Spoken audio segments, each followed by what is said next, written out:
de Perico. Et pour commencer, la pique lancée par Donald Trump à Emmanuel Macron pendant la clôture du sommet pour la paix à Gaza n'est pas passée inaperçue. Oui, Donald Trump triomphant qui est allé à la Knesset pour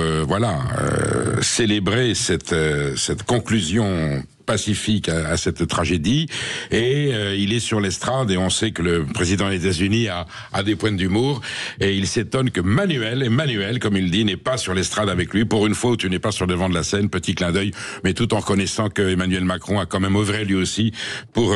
obtenir cette paix, notamment dans les accords avec l'Arabie Saoudite. Pour autant, Donald Trump, dont on a expliqué qu'il était un personnage un petit peu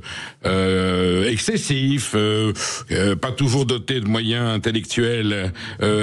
nécessaires à la présidence des États-Unis, a prouvé qu'il avait la capacité d'obtenir une paix qui était quasiment inespérée. Il a fait plier Benjamin Netanyahou et il était à la Knesset, célébrant cette grande journée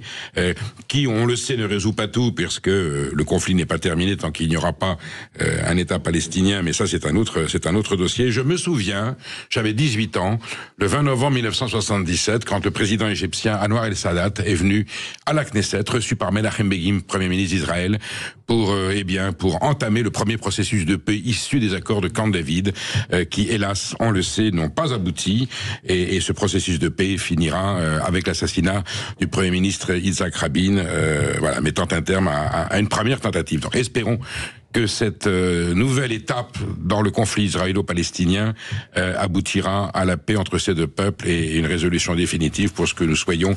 rassurés quant à l'avenir de l'État d'Israël et l'existence d'un État palestinien.